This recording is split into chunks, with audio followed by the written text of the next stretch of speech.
Energy is inherently a part of everything we do in our lives, but one of the least understood things. By giving people agency around their energy, around power, you are giving them power.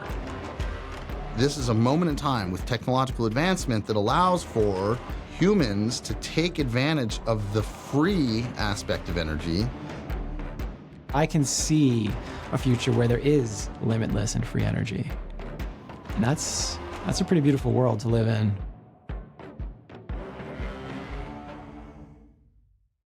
County Monterey is pretty much ground zero for that, especially because, the Moss Landing fires. It's in their jurisdiction. And they're just dealing with, all the fallout, investigations, lawsuits, all that. It's kind of like they're right in it. Yeah. So when the project got across the permit desk, the environmental health and safety guys flagged it. And they were they got on the phone with them a couple weeks ago, and they were just like, yeah, well, we don't know what we don't know, and we know Moss Landing happened. They actually had another incident a couple years ago with just a single megapack that caught fire. But it's all older tech. Right. And so, we just showed them all the facts. It's like, hey, this is older tech. There was a faulty fire suppression system on top of that. It was indoors. Like, there are all these reasons why that Moss Landing fire and the other fire happened. And this system is 1,000 times safer. It's also 1,000 times smaller. Yeah. It's just like, just a lot of backup proof that, what we're doing is safe. And I think it's a we got the weird message thing. across, and they heard it. Yeah. I think it's a weird thing I don't know, when you zoom out on the timeline of all this, it's like we're technically still pretty early in this idea of like battery, solar energy being a different fuel source than what we're traditionally used to over the past 100 years. And it's like, I think when you have isolated incidents, of course, it's like, oh my gosh, maybe this technology isn't good. What if it X, Y, and Z? But it's like when you zoom out, it's like those are actually small instances compared to the bigger Very picture. small. Very small. Yeah, I mean, and on the call, we got to this point where towards the end where we were talking about, why we're doing this, and I was like, both Ben and I were like, hey, we're not in this industry because it's not for like financial reasons. Obviously, there are great economics here, and there's a good business, but I didn't jump into solar and renewables to make money. Like, there's a mission behind this, and one of the most important things to me is our environment and the health of people and my community. And like, I'm not going to go around deploying technology that's not going to increase positive health outcomes, going to be good for the community and beneficial in any of those ways. So like, it's just like, there's full alignment. Like, environmental health and safety guys, I'm on your side. Like, I do not want to be deploying like bad tech that's going to cause fires and create pollution. Like, that is exactly the opposite of what I'm intending to do. And so it just like, we wanted to make that clear, and they were nodding their heads and like, yes, okay, great. You guys are on our side. Like, yes, safety is a concern. Yes, this is new technology. Things can happen, but we are fully prepared here, and we're confident this is safe technology. And I mean, you've been in it long enough, though. Was it a bit sketchier back in the day? Like, what's been the kind of the on-ramp of it just in general? Absolutely. I mean, even just roof safety and like the durability of solar installations. I mean, commercial solar back in like the early 2000s, all of our prospective clients were concerned about the roof, like, and fires.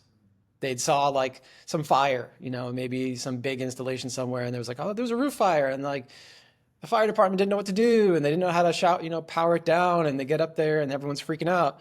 And it's like, yeah, well, we've built now over the years, have designed new codes and new fire safety techniques and new technology to, rapid shutdown devices to power everything down even by the module level. But like, yeah, people were definitely concerned. I mean, even just like roof leaks, they're just like, how do we know it's not going to leak? How do we know you're not going to destroy our roof? It's like, well, this is what we've done. Yes, maybe there were some roof leaks in the early days because we didn't have it all dialed, but Yeah. that's how you learn. I mean, there's no other way to learn than just to do and implement, and then you kind of see where the the concerns are, see where the issues come up, and fix them. Yeah. Then you, yeah, Where's like where do you sit in just like your chief development officer, but what does that actually mean? What does a development officer do? Because I think there's always this like weird understanding in the industry of like yeah, development. What does that mean? Are they building the thing? Are they funding the thing? Are they, what do they do? And how did they, what? yeah. That's a good. I ask myself the same thing, and it's kind of like, yeah, where does my role begin and end? What am I actually doing? It's a lot of things, to tell you the truth. Development really, as I've evolved my career and where I've, through the different companies I've worked with, I've always had a role in the development. But early on, I was really more on the installation side and the construction side. And I was even, I was out in the field, I was a lead electrician, I was actually building these projects. Um, and pretty quickly, I moved into more of like a management role where I was more aligned with and more embedded within the actual project development process, like development, not only um, as a as a project and like tangible hardware and engineering, but also the financing side of it, the economics, the feasibility, and the long-term benefits and outcomes associated with that project. Development really is an all-encompassing term for those kind of, I think there's three main segments. There's in, well, at least in solar and renewable energy, there's interconnection and utility development. There's entitlements, permitting, construction, all those things, and then there is finance. And those three things have to come together. There's those three legs of the stool have to come together in order for a project to work. And so, as like the chief development officer, I've got to be all across all three of those. I've got to make sure that all three of them are the same length, and that stool's not going to wobble on one direction and fall apart. So it's a lot. I mean, it's a complicated, intricate web of different, variables. And if you're talking about just construction, it's sort of limited to this time frame. But you're talking about entitlements, that time frame extends sometimes years. Utility entitlements, utility approvals, sometimes years. Financing, you're talking about a maybe a shorter term of actually like executing agreements, but then you're talking about how do we make sure this system is going to perform and benefit and create, generate the benefits to both the host, the installer, and the financier, the investors over 25, 30 years. So you've got to have that both short-term execution feasibility, but also the long-term in mind, the end result, which is sometimes 25, 30 years out. And then what happens at the end of that? What happens, what happens to the system then? Is there some kind of decommissioning process? Does someone come and take it off the roof? Does someone come out and take the battery off the site and recycle it? That actually came up in the conversation this morning. They were like, what happens after 20 years? Like, where does that battery go? And so we got to think I about mean, that. has there ever been really like a process around that? Like, do people generally on these projects actually have a plan, or is it just like, let's get it in and powered and like cool? Generally, there is a plan.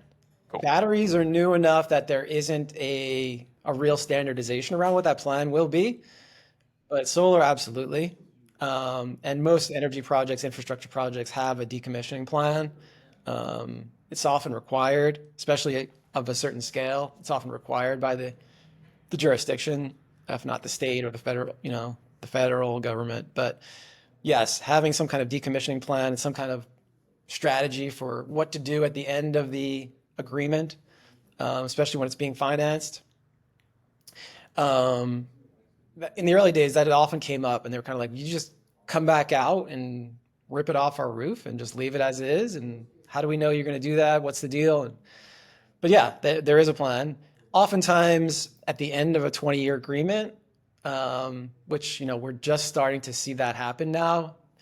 Some of those early agreements signed in the early 2000s are starting to come to that maturity point where now maybe there are financiers and investors being asked to come back out and remove it. Usually that doesn't happen because the systems are so productive and do benefit the host so by such a huge margin. They're like, what do we do to leave this out there? Can we buy it now at a very much reduced cost? Can we extend our agreement? Mhm. Because a lot of times they've locked in pricing, energy pricing that is so much lower than where it is today. They're happy to extend their option, and sometimes we'll go out there and repower it, or um, sometimes we'll just do a little bit of maintenance and refresh, update it. But solar, I mean, it's not going anywhere. It still works, and maybe it's slightly degraded, maybe 15-20%. But the savings, like I said, the utility costs have risen so much faster than the degradation of the performance of that project. It's typically not even a question. It's like, yeah, let's extend it or let's buy it out for a small amount of money. But yeah, those are just, things that I'm thinking about as the chief development officer. It's like, yeah, thinking about all of those things. Well, and each project's, I mean, fundamentally different too. It's not just like Yeah. we'll take 10 of those and you're like slap it on and finance it and call it good. Like each one's its own problem, right? They really are. And I think that's, a lot of companies and a lot of the more successful companies have been able to figure out how to standardize around a certain type of project. I think we have partners that we build for that have figured that out. And they're like, hey, this is our niche. We figured out how to do this. We only want projects that look like this. We only do projects that look like this. It's got to meet certain thresholds in order to be financeable. And so they've been able to sort of streamline that and create efficiencies, which is great for the industry and great for everyone. Those efficiencies drive down costs and just create better projects. MYNT has taken a little bit of a different tack over the years in that we kind of are attracted to those bespoke projects, and for better or for worse, it just we've gotten ourselves into some pretty exciting situations. um, but that's kind of what keeps it exciting. That's what keeps it fresh. And I know our engineers and a lot of our staff, when they're in the thick of it, and it feels like a fire drill, it gets hectic, and I think there's people are um, maybe getting a little freaked out, and their emotions run high. But those are the most exciting things, and often those are the breakthrough moments, and that's where the real learning happens and the growth. And so, are we the tip of the spear for that? Are we sort of like sacrificing our own, brain cells and stress levels for the greater industry? Maybe a little bit, but that's what we do. That's kind of the way I've been, for my entire career, is kind of like pushing the envelope, putting myself out there, and like just kind of stretching to see what we can actually accomplish. And yeah, and have learned a lot, and we've definitely changed the industry and made an impact in that way that is really significant and compelling to me. Do you like the fire drills, and or how do you handle the fire drills? Because I always find that Yeah, interesting. Is like from the other side, like when you recognize that this is a fire drill moment, how do you handle it? yeah. I mean, I don't know if I like them, although on a call last week, one of our investor partners, who we're working on the county jail with, they're the investor behind that project. Claire, she actually got on the phone and started the call. This was in the context of this whole jail permitting issue, which is the timing is just absolutely terrible for all of us. We were we were going to mobilize on this project 2 weeks ago, and this just came up at the 11th hour, and so we're all kind of a little bit freaked out about it, especially the financiers, because they've already spent considerable amounts of money on the project. So we got on this call last week, and the first thing she says is, "Rob, you must really love drama." Like, and I mean, I had to laugh, and it's just funny. I mean, I don't know if I love it as much as I do find myself in it quite a bit.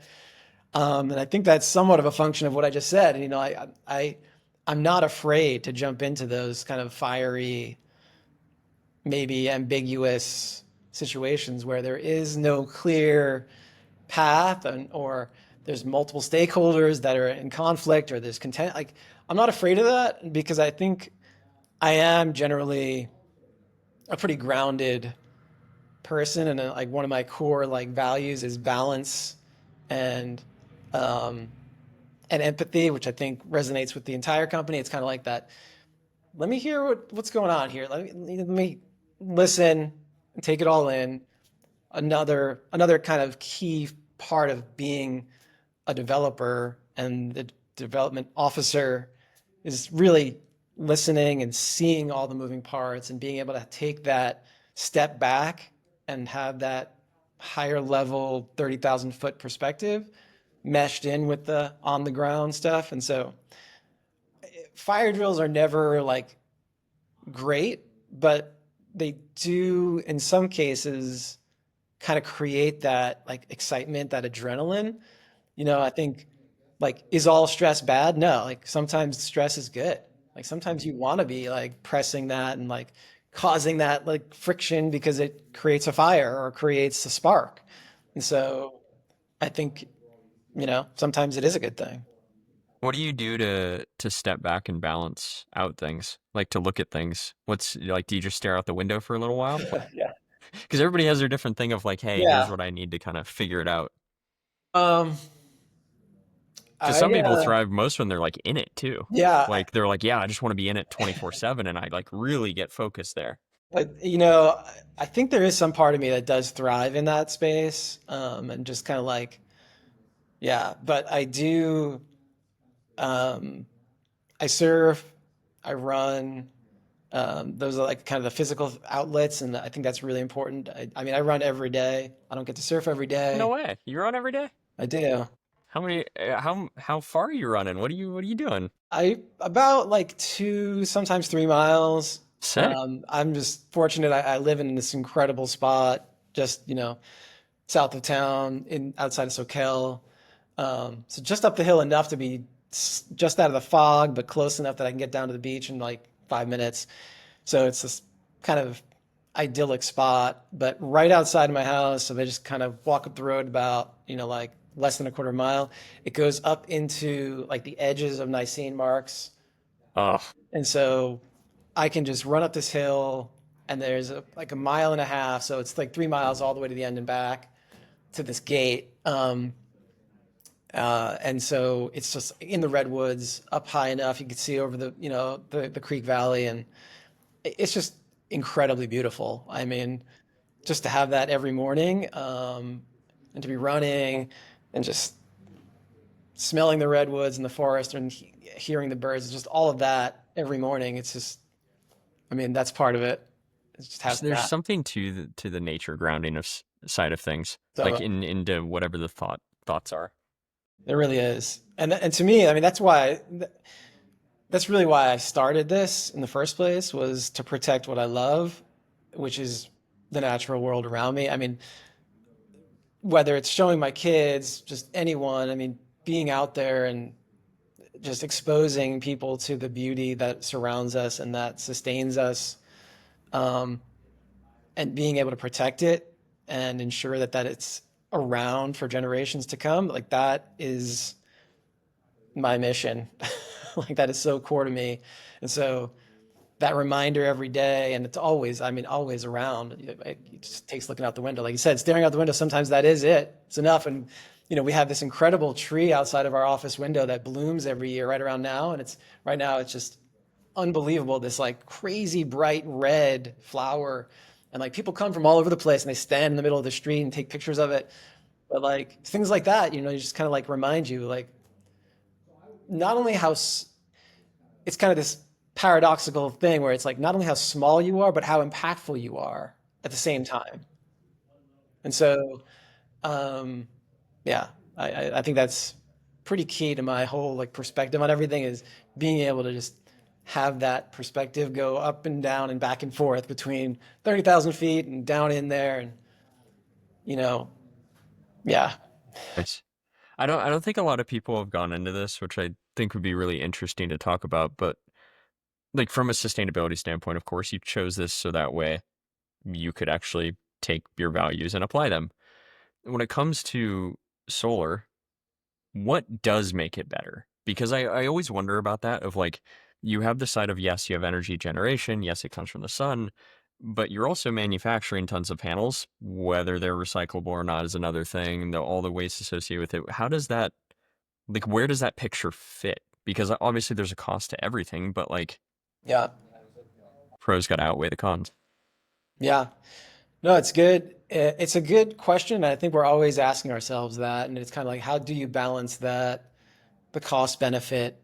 And, I mean, you can go all the way up to, yeah, like universal scale and the cosmos. And, like, what kind of impact are we having? But I think it's important to think about those in more tangible human terms and impact. So I think, with at least with solar modules, like for just as an example, yes, there's a certain amount of extraction that needs to happen, right? That you need to mine those minerals, and there needs to be silicon that needs to come from somewhere. The metal for the frames, the racking, all those things, the wire, the copper, all those things that go into a system. Sure. Um, have there been or has there been historically a lack of focus on like recycling and all of those kind of types of ideas? Yes, I would say generally yes. Is that true of all manufacturing and all industry? Yes. I mean, I think every Yeah. industry goes through some kind of period of growth and understanding and maturity around life cycle. A lot of times, new technology is just adopted without a real thought for the future. Um, but I think solar inherently has that built into it. Like the thought is, hey, we're doing this because we want to preserve the future. And that's really the key piece of what's driving us to build more solar. Is it recyclable now more than ever? Yes. And there are now ways that we can recycle those modules and almost basically, I mean, with very little loss, be taking all of that material and turning it into new solar modules, which are going to generate energy. And the amount of energy that we're generating and the savings from that we're seeing because we're distributing that energy, and lessening our reliance on fossil fuel powered centralized utilities, there's all kinds of savings, whether it's economic, environmental, time, resource, whatever it is. All of those savings are allowing us to achieve a level of prosperity that was not historically possible. And I think that spreading that in a more balanced way, to use that term again, but in a more balanced, more equitable way, is going to create a better outcome for everyone and the communities that we all live in. And so there's always a trade-off. Like you can't have a perfect situation, but if there ever was like a somewhat close to perfect like solution for energy, solar, I mean, we have the sun. It's a for all Very intents and powerful. purposes, a limitless resource. We are not going to absorb all of the photons from the sun. It's going to take billions of years for the sun to expire. And so we're not really thinking about that. The sun is a limitless and free resource that we can take advantage of. We've developed a way that we can do that super cost effectively and efficiently. I don't know why we wouldn't take advantage of that to the greatest extent possible. Because if there's anything that all of humanity is after, it's kind of that full equity, like shared resources across the globe. And energy is the core of all of that. And so if solar is the quickest, cheapest, most efficient way to achieve that, that seems like something we should all be focused on adopting and deploying at the biggest scale possible. Yeah. Well, I think globally too, it's a huge thing. So when I was doing some research and that thought that basically the wealthiest countries are the ones that have the most energy. So there's literally a direct correlation between the two. Um, and energy equity is a huge topic. I mean, if you even look at within the US, even there's a lot of energy inequity that happens. I mean, Tons. and this is essentially the way to do it. Yeah, I mean, if there was ever a way to redistribute the power and, this is the way to do it. Sun shines everywhere. And in fact, I mean, if you want to talk about like the global south versus the north and all that, I mean, there's more sun resource, there's more carbon resource in a lot of those developing nations than there is in all of the, Western or North or more developed countries combined even. And so that redistribution, if we want to do it in an equitable way, it does need to rely on something where there is a way or like a path that doesn't rely on some type of um, imbalanced infrastructure or resource, I should say. Like the sun shines everywhere equally, in some places actually more so, and is easier to capture more energy from. And so we can't necessarily control that. And so neither can, geopolitical stakeholders can't either. And so there is like right now there's a group I can't remember the name, but actually they are executing agreements with developing nations to basically buy future carbon from their like carbon resource. So let's say I think they just signed a deal. Ecuador, I think, just signed a deal with this firm. They've got their rainforest, right? And that rainforest is like this carbon sink, right? And so it's got, every day it's just absorbing carbon dioxide, and so acting like this carbon sink for the rest of the world. And so they have that resource. Like the country of Ecuador has that as part of their like balance sheet, if you will. If you incorporate all of that, like that's part of their balance sheet. So this firm is basically paying them to protect that resource as a carbon resource. They're saying, hey, we'll give you, in this case, I think it was something in the order of like $5 or $6 billion, a bunch of investors.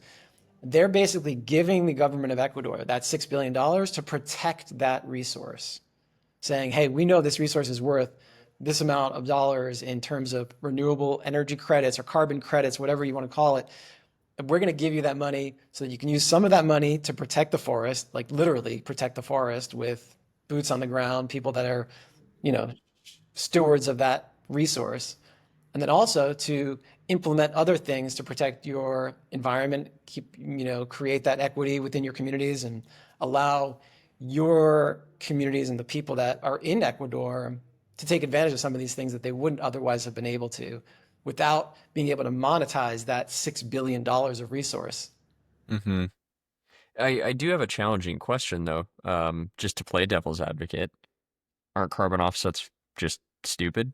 Like it's just a recipe for somebody to write off something over here for them to just do something over here. Like I where's the think, equal on that? I think yeah, I that's think the they hard thing have I think been. for people to Yeah, I think, understand.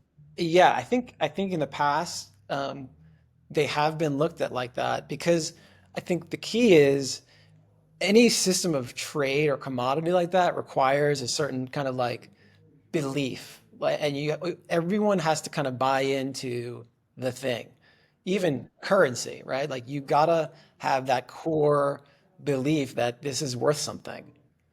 And that takes standardization. It takes kind of like institutional level mechanics and structure, and like it needs to be um, sort of like tangibly created in people's minds and in just reality. Like there needs to be a way to create like a bankability almost and a like a reality to something.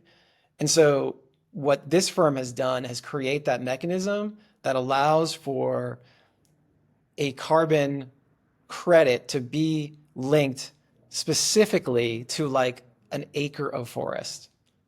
Now, and part of that is that we now have the satellite technology, the AI capability, like the digital capability to literally monitor that acre of forest and say that it's preserved and be able to monitor that yes, those people are protecting it and it's not being cleared and it's not being sold off to another person, which was happening. A lot of the carbon credits, people are like, yeah, I bought these Double 10 sell. acres, right? Yeah. And then Yeah. someone else like, yeah, I bought those 10 acres too. And like, what's the process? Is Yep. there, and that's like back to that idea, like, is there a secure, bankable, like process and mechanics to that asset? Like real estate, for instance, is super easy, right? There's a building there. You obviously know who owns it, and there's records and there's titles and all that. So this whole thing is, in it, again, another sort of immature industry as a whole, this carbon credit as a commodity, like, well, how do you define it? These guys, and again, I can't think of the name, but have really taken that next step to define it and create a real commodity that is tradable, that is bankable, that's not some just figment of someone's imagination where you can't be like, yeah, I double, triple sold that. It's just, yeah, it's just some carbon credit. It doesn't mean anything. It actually is tangibly linked to carbon Is sink. carbon the metric? Because I'm wondering, like, is it the metric, or was that the metric? That's a good question. I mean, right now, it's it's a working metric for, To me, it's like partially all of the reporting is partially false, just because if you're not taking into account the manufacturing of every single panel, where it's shipped, how much exact energy was used, what those people use to get to work, like all of those levels down, you're effectively have a flawed system from the get-go, which only scales when it gets bigger. And so I just don't know what that metric should be. I don't have a good answer as what the metric should be, but I've always like, yeah, is that the right metric? Because we're looking at it as one place in time right here, but like yeah, there's the whole thing of how it got there. yeah. It's a good question. I don't know if carbon is like the end all be all metric. I think that's why currency exists is to kind of be somewhat of that equalizing metric. I think, right now, I mean, is the dollar the metric of today's economy and the modern world? To some extent, yes, because it incorporates all of those other metrics into one. Um, you're basically just trading a certain amount of value that the market decides. And so at scale, yeah, there are all these market forces that are basically saying, hey, this dollar is worth this much because of all these other forces that carbon is an interesting part of all that. I don't know if it is like the end all be all metric.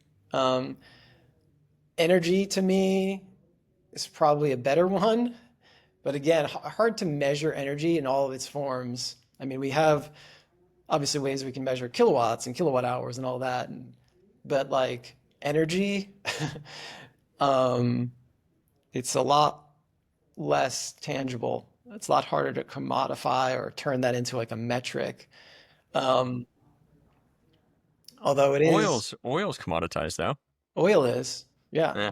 And so, I mean, to some extent, we have commoditized photons and electrons. I mean, we have turned like a photon from the sun into like a metric, something that is tradable, or at least because we've been able to take that photon, turn it into a kilowatt hour, insert it into a grid, into a system where you can now trade it for a dollar value.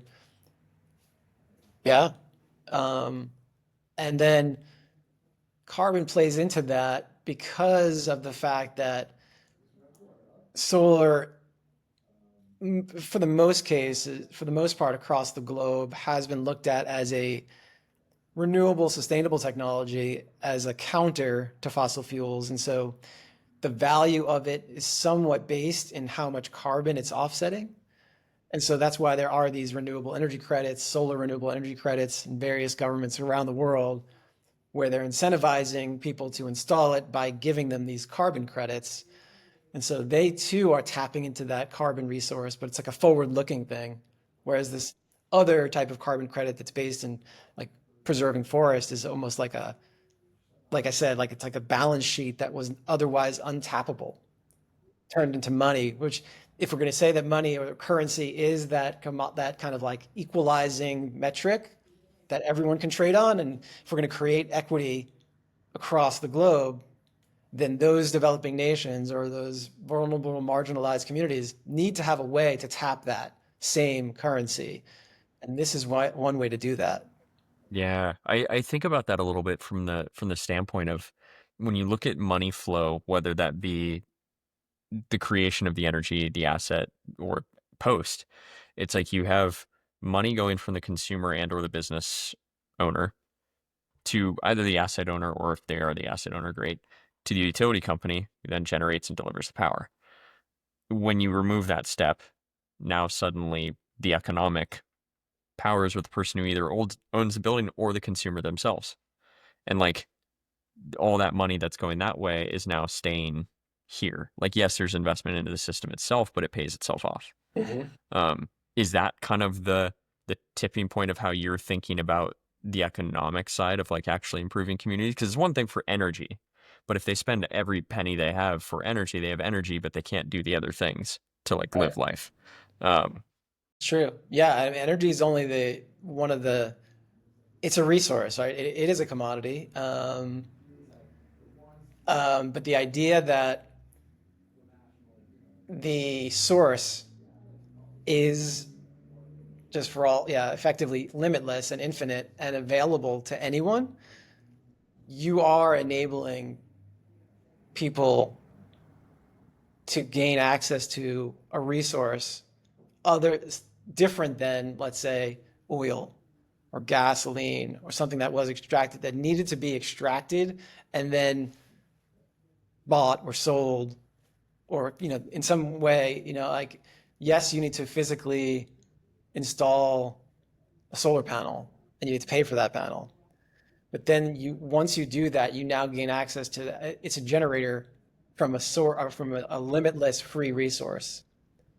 And so that does tip the scale um, in the direction of empowering people to go beyond a reliance on or attachment to some kind of um, mineral or extracted resource that not everyone does have access to.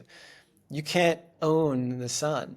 Like you can't own that resource. You can own an oil field, and everyone does. And you can definitely, and you can have geopolitical stakeholders control those oil fields and go to war with those oil and cause all that. The sun is the sun, and if you have access to silicon, which is ubiquitous across the planet, and now solar modules have become so cost effective, so inexpensive, you now have access to a limitless generator that you can afford. That's a tipping point. it's funny. I played the game of life when I was a kid on board game, and I remember one of the squares was like, "You Yes, struck career. oil." Here's like, Yeah, yeah, and you were like, "Nice, struck oil, made money, bro." And it was so interesting to think about it that way. Of like, it's been part of our society for a long time. I think everybody was like, these guys are out to blow us all up and ruin the world, or whatever the yeah, narrative that yeah. everybody decides to do. And it's like, no, this technology has fundamentally been evolved over 100 years in true incredible innovation. But the cost, the manufacturing, the delivery, and the raw material eventually will run out, regardless. Like any smart business is like, well, if we're going to run out of it eventually, we should probably diversify, right?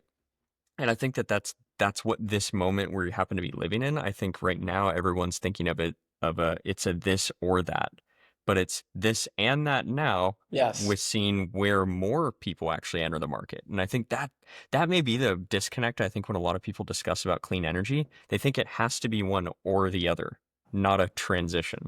It's a really good point. And I think that we deal with that a lot. It is a transition. This is a transition. I am a huge fan of like, yeah, hybridization of technology, not ignoring the past. I mean, we are here because of oil and gas. I mean, modern technology is very much dependent on the fact that we've had Yeah, I mean, a near limitless supply. I yeah. think for the most part, there is a limit. I think that's the thing is we've recognized the fact that it's not a renewable, sustainable resource. It has been great, and we have it. It's also, we've also recognized in the last, I mean, 30, 40 years, especially the last 25, 30, but we've also recognized that oil and gas and fossil fuels are also incredibly pollutive. And so not only are they extractive and not sustainable or renewable, they're going to run out, but they're also creating so much collateral damage from burning them and using them, that it's also creating this kind of like compounding effect. So that's why, I mean, solar is renewable and sustainable, but we can't just say that we would have had this ability to build, I mean, even the manufacturing to build solar in the first place relied on oil and gas. And so it's all part of the process. We had to get here somehow. And it is like it is a both, right? It's not just, hey, we're going to switch everything right now. We're going to electrify everything, go solar everywhere. That's not possible, for one. And that's just the way that things work. It's a slow evolution. Do we need to move fast about it because of the impact of fossil fuels, especially in those marginalized communities? Yes, we do. We need to move through this transition quickly, but we don't need to be freaking out about the fact that it's not happening like instantly, and it's not going to happen overnight. And there is a huge benefit to incremental change. I mean, just by deploying at the scale we are making a huge impact. And it's a trajectory, right? We're on the trajectory, and it's part of the solution is going to be just an understanding that we're going to be using less fossil fuels. Not like we have to use only renewables. Like, sustainability requires that you think about feasibility in the now, and it also requires you to think about the future, not only from an feasible technical, but also economic. And like, businesses need to exist. The economy exists right now, a large portion of which is powered by fossil fuels. You can't just take that away. You can't just remove that from the table. It's a huge part of the current economy. So yeah, I mean, I think it's a great point to be made. A lot of our clients think about that, and sometimes there isn't an easy renewable solution, and sometimes we have to look at sort of like a hybrid, or maybe doing something with natural gas, just more efficient natural gas, and again, more playing into that idea of redistributed power more than actually being 100% clean.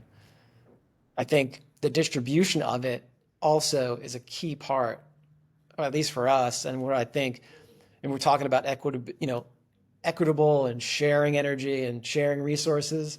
I think we do need to talk about that distribution, and moving away from that really easy to control centralized utility mindset. Can you explain to me how, just because I understand it briefly, but I would imagine a lot of people don't understand it. Kilowatt hours, kilowatts, gigawatts, price per kilowatt when you're charging your car, like, it's almost a new vocabulary for people. Like, they're like $2.30 or $4.50 or $6.50 for a gallon.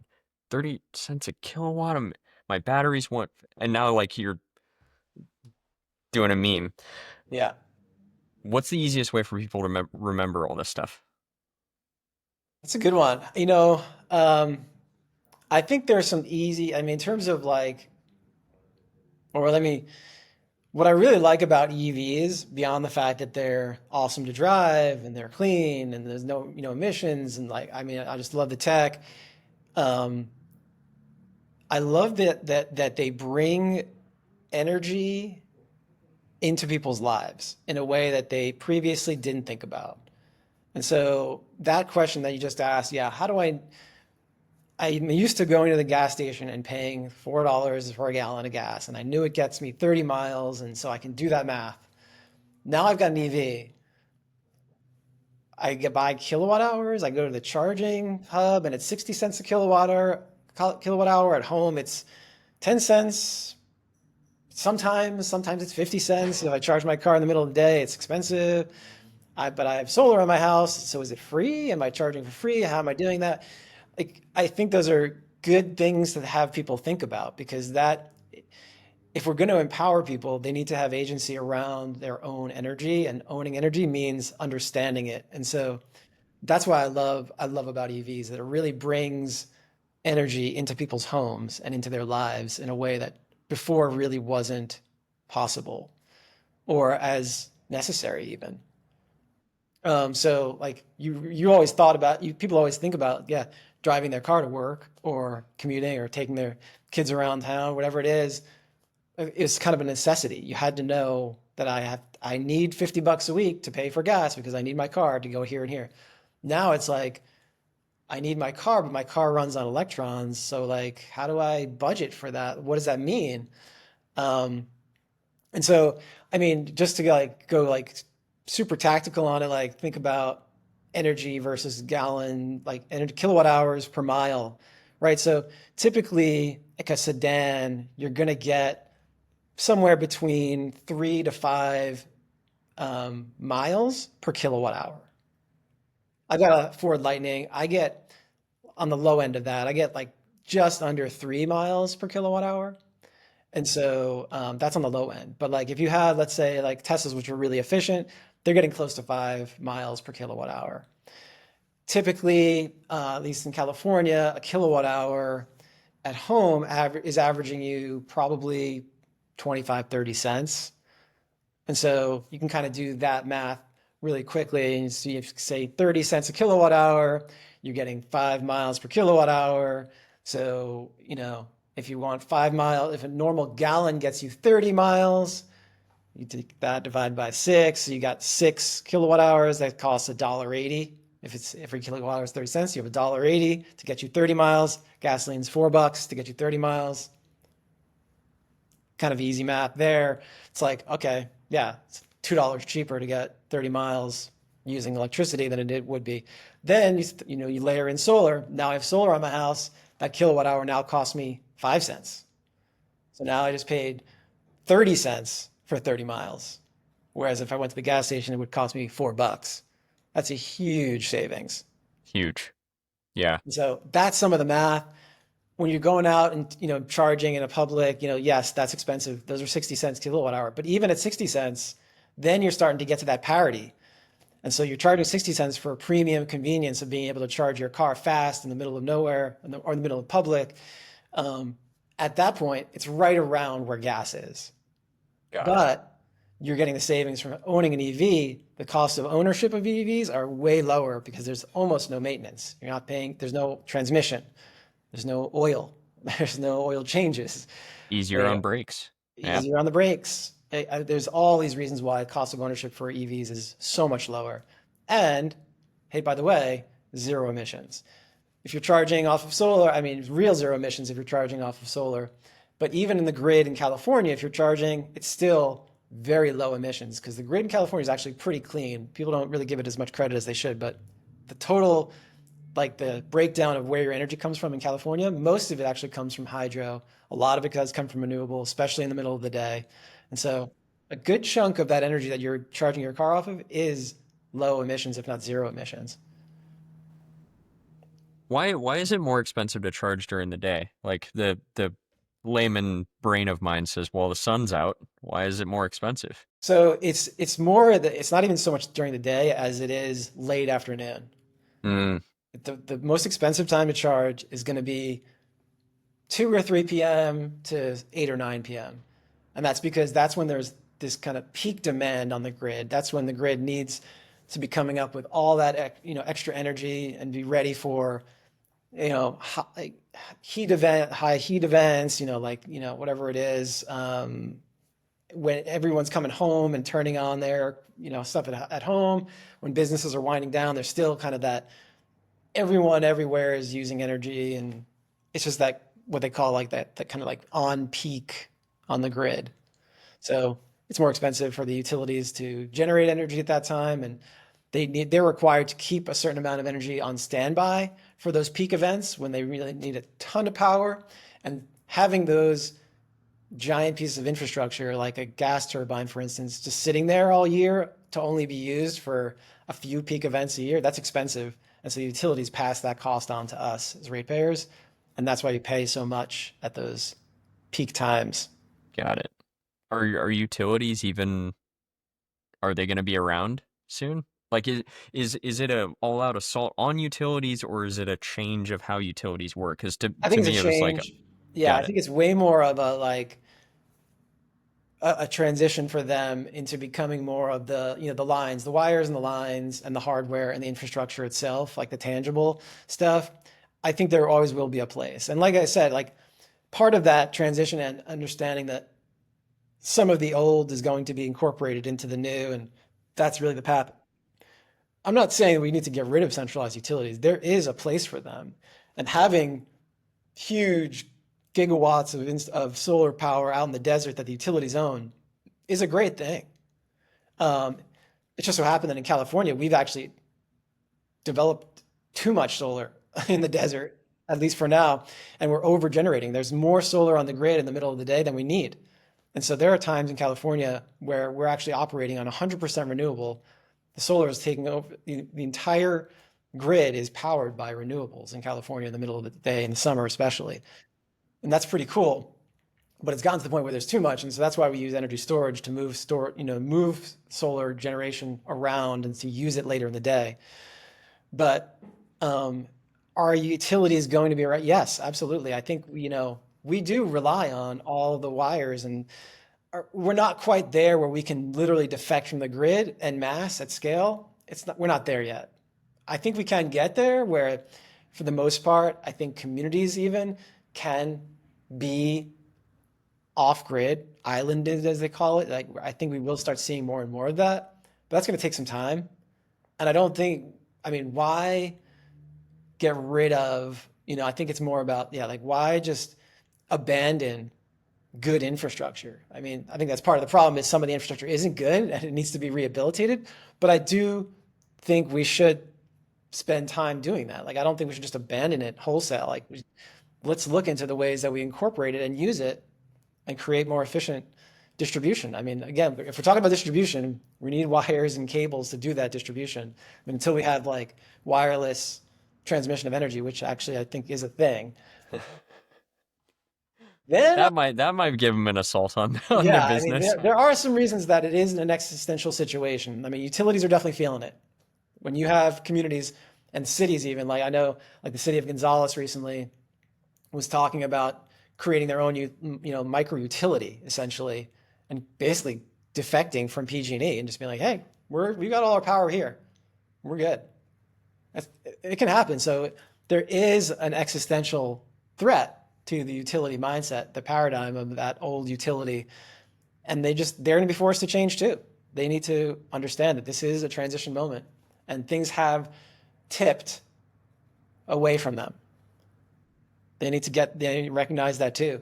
They, it's not anyone's fault or not. It's just that's the way this all developed. It was developed around a paradigm where there was limitless oil. That wasn't a concern. Now it is. Now it's recognized, and that's why you see like these giant independent power producers, these global, energy producers like BP and Chevron and Exxon. They are also building massive amounts of sustainable energy, like huge solar fields. BP was one of the largest developers of solar on the planet for Really? years. Same with Chevron. They don't really talk about it though. They don't talk about it much, Interesting. but So they're kind of pivoting. real quick, just one last point on that. Yeah. The Saudi Arabia actually is installing tons of solar because they recognize that they have an insane solar resource. They also have oil, but they know they can make a ton more money selling that oil outside of Saudi Arabia, right? Yep. And so Yep. why not Yep. generate energy on their soil with the sun, And which then is way export cheaper, and all the rest out. export all the oil that they have on their site? It's genius. Wow. So you'd say like right now we're at a definite tipping point where it's just like call it solar, call it other, could be hydrogen, could be LNG, but the idea that renewable is economically viable now, whereas it used to be this is what I care about. I really Yeah, want to protect the planet. Cool. yeah. But like from a business perspective, from a long-term growth perspective, it now is just like yes, it's now you have these options on the table. Which one will work best for your specific business application, location, etc. That's 100%. The curves have crossed. The cost parity, if not even beyond that, right? I think is now the most cost-effective generation on the planet. It just is, and it'll last longer. It comes as a free resource, so again, yeah, it has become the most economically viable and the most prudent in terms of economics.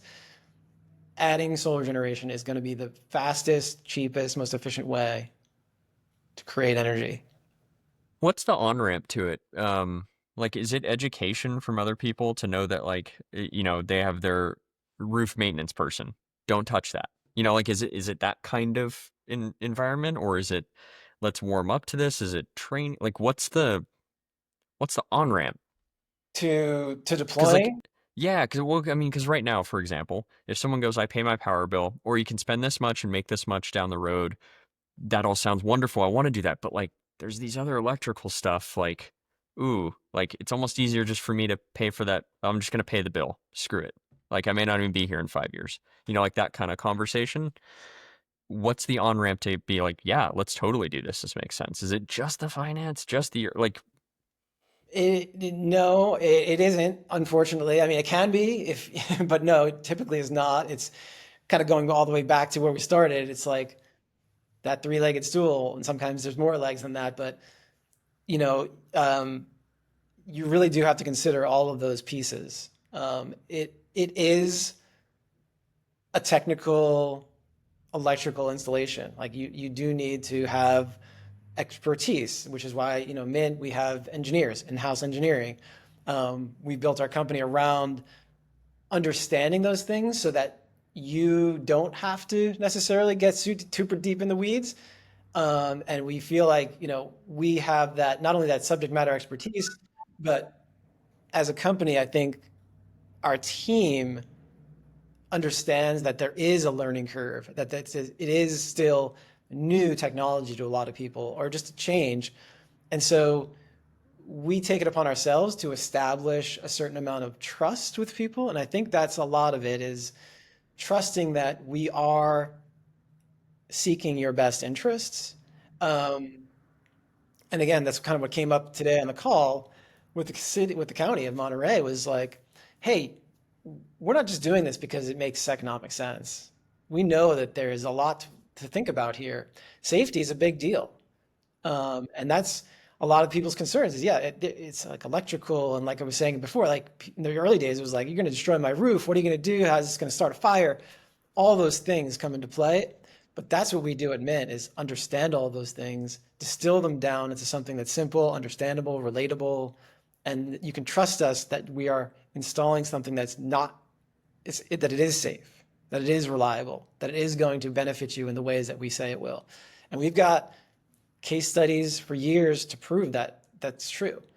Um, but I think that's just kind of it. There is a little bit of a learning curve, but it's since when I started, 20 years ago now, that learning curve has definitely come down substantially. I think people are more familiar with the technology. It's become more mature. It's more standardized. There are simple financing solutions, for people that are worried about the cost. There are now easy ways, quote unquote, easy ways to just be like, okay, I love it. I want to do it. How do I pay for it? And it's like, well, it's easy. Like, there are ways you can get loans. There's power purchase agreements. You can just buy the energy. Someone else can own the system and will install it. You don't have to worry about any of that. You can do things like that. So I think in terms of accessibility, and approachability, we've come a long way in the 20 years since I've been doing this. And so, yes, there are still some learnings to be had, and I think there's still going to be some skeptics, but we can very quickly and simply show you and present to you how this makes sense for you in almost any situation. Whether it's, and we deal with almost, all commercial, but we could do the same ideas and principles apply to residential, commercial, utility, public, whatever it is. nice? Nice. Cool. I think that's all we got for today. But Yeah. Rob, thanks for the time, man. Yeah. It's a good one. Right on. Thanks, Steve. Energy is inherently a part of everything we do in our lives, but one of the least understood things. By giving people agency around their energy, around power, you are giving them power. This is a moment in time with technological advancement that allows for humans to take advantage of the free aspect of energy. I can see a future where there is limitless and free energy. And that's a pretty beautiful world to live in.